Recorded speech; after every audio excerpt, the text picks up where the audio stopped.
Hello viewers, তোমরা সবাই কেমন আছো? আমিও খুব ভালো আছি। তো আমি আগের ভিডিওটাতেই বলেছিলাম যে আমি ভাই বোন আর মা ইস্কন মন্দিরে যাচ্ছি। তো আমরা স্টেশন থেকেই ফার্স্টে টোটো ধরে নিয়েছিলাম ইস্কন মন্দিরে যাওয়ার জন্য। যেহেতু আমরা হোটেল বুক করে আসিনি, তো আমরা 9টার মধ্যেই ইস্কন মন্দিরে ঢুকে গেছিলাম। তো সেখানে গিয়ে ফার্স্টে আমরা হোটেল বুক করে নিয়েছি। দেন আমরা চলে গেছিলাম মন্দিরে। মন্দিরে আমরা টিকিট কাটার জন্য লাইনে দাঁড়িয়ে পড়েছি। আর বলে রাখি, এখানে 3টে ক্যাটাগরিতে প্রসাদ পাওয়া যায়: গদা ভবন, সুলভ ভবন আর গীতা ভবন। তো আমরা গীতা ভবনের কার্ড কেটে নিয়েছিলাম। যেহেতু আমি ব্লগ বানাচ্ছি, তো ফোনটা আমার হাতেই ছিল, তাই আমাদের মন্দিরের ভেতরে ঢুকতে দেয়নি। তো আমরা সোজাই চলে গেছিলাম গীতা ভবনের দিকে।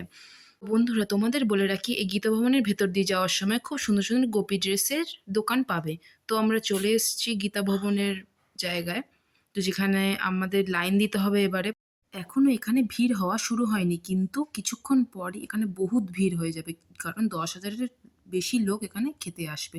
তো আমরা লাইন দিয়ে ফেলেছি, এবারে আমরা আস্তে আস্তে ভেতরে প্রবেশ করব। তো বন্ধুরা, আমরা ঢুকে পড়েছি ভেতরে। তোমরা দেখতেই পাচ্ছ এখানে যে অনেক থালা আর গ্লাস রাখা আছে, যেহেতু ওখানে 10,000-এর বেশি ভক্ত আসবে প্রসাদ গ্রহণ করতে। তো আমরাও প্রসাদ গ্রহণের জন্য বসে পড়েছি লাইনে। তো দেখো তোমরা, এখানে কত ভক্ত ভগবানের প্রসাদ গ্রহণের জন্য এসেছে। তো আমি তোমাদের আগেই বলেছিলাম এখানে 10,000-এর বেশি লোক আসে, মাঝে মাঝে 20,000-এরও বেশি লোক আসে। তো তোমরাও আসবে এখানে প্রসাদ গ্রহণ করতে। এই মায়াপুর জায়গাটি খুবই সুন্দর জায়গা, আর তোমাদের ভক্তি বাড়বে।